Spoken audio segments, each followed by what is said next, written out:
Gadis muda ini karena ingin dapat $5.000. Melakukan surogesi. Walaupun sudah hamil 9 bulan. Tapi dia masih kerja di 2 tempat sehari. Pagi urusin babi. Sore kerja di warteg. Setiap saat harus menghadapi dengan pemilik galak. Dan cara terakhir untuk berubah semua adalah kerja di luar negeri. Tapi ke luar negeri butuh banyak uang. Dengan cepat sudah hari melahirkan.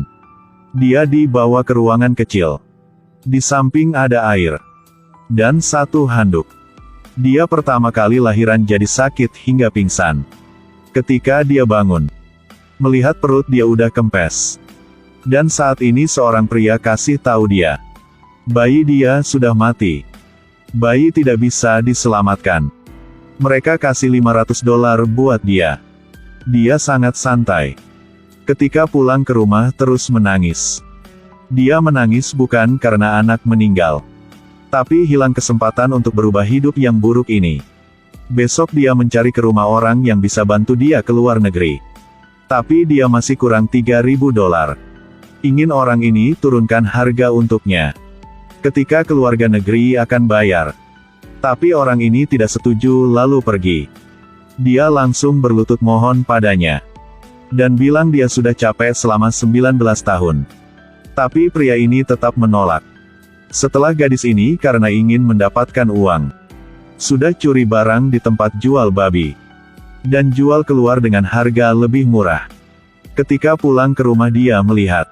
Kamarnya berantakan. Semua uang dan paspor sudah hilang. Dia tahu pasti bibi dia yang ambil. Dia tidak mau anak ini ke luar negeri. Dan terus menjadi alat untuk menghasilkan uangnya. Tapi dia tidak berani minta balikin uang. Tidak menyangka hal yang buruk terus datang. Soal curi barang ketahuan sama pemiliknya. Dan soal jual barang ketahuan sama pemilik tempat jual babi juga. 2 kerjaan hilang dalam sehari. Hidup menjadi lebih sulit. Tidak punya pilihan lain dia mencari ke rumah bibi. Bersiap untuk kerjaan yang spesial. Karena bisa hamil.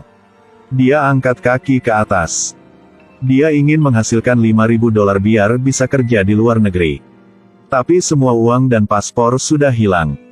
Dia hanya bisa mencari ke rumah bibi untuk kerja seperti itu lagi. Bibi tahu dia baru lahiran. Jadi beli obat bagus buat dia. Dengan cepat antar dia ke ruangan yang gelap. Bibi mencari seorang pria badan gede. 5 detik pria itu keluar. Tapi mulai sejak itu, tiap hari harus kerja. Dia terus minum obat bagus. Sampai dia hamil saja. Dalam waktu ini, dia sudah mengenal satu pria. Orang ini sangat lembut padanya. Membuat dia merasakan cinta. Suatu hari dia datang ke rumah pria itu untuk makan. Ternyata dia sudah punya keluarga. Dia jatuh ke dalam kebingungan. Bibi menemukan mereka jatuh cinta. Suruh gadis ini jangan ketemu pria itu lagi. Suatu hari ketika sedang di toilet dia merasa bahwa dia sudah hamil. Akhirnya juga dapat. Dia langsung kasih tahu bibi. Setelah dicek ternyata sudah hamil. Sekarang dia baru balikin paspor. Dia mencari seorang pria. Karena dia sering berhubungan dengan orang ini. Jadi dia berpikir ini adalah anak punya orang ini. Tapi malam itu, pria itu berkata, jangan kontak lagi, dia sudah punya keluarga. Gadis ini sangat sedih. Pria itu melihat sedih. Jadi kasih tahu dia. Sebenarnya anak pertama dia masih sehat. Tapi bibi dia ketika dia pingsan sudah bawa pergi. Lalu jual ke orang lain. Dan hanya kasih dia $500. Dia marah langsung cari bibi dia. Dia terus mengetuk padanya. Tapi bibi tidak peduli pada dia. Dia hanya bisa diam dan menangis. Tidak menyangka hari kedua bibi mencari dia. Tanya dia siapa yang kasih tahu soal itu. Dia sudah hamil 10 bulan. Dan bayi mati. Bibi hanya kasih $500 buat dia. Sebenarnya anak dia masih sehat. Tapi sudah jual ke luar negeri. Ketika dia tahu kebenaran. Langsung cari obat pil aborsi.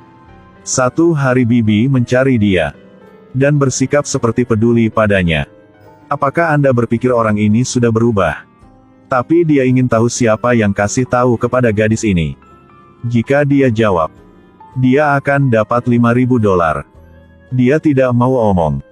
Tapi berpikir ke hidup baru di luar negeri. Dan sifat pria itu kepada dia.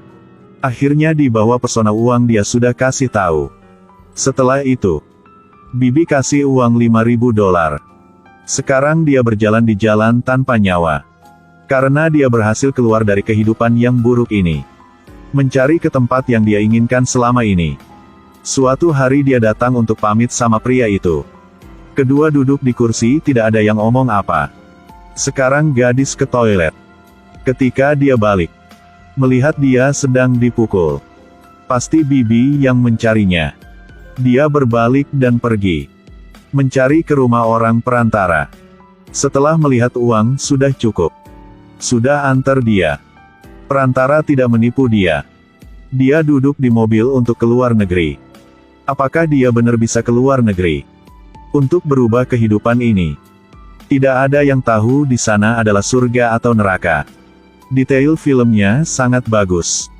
Mencerminkan masyarakat gelap. Dan harapan untuk keluar dari kesengsaraan itu.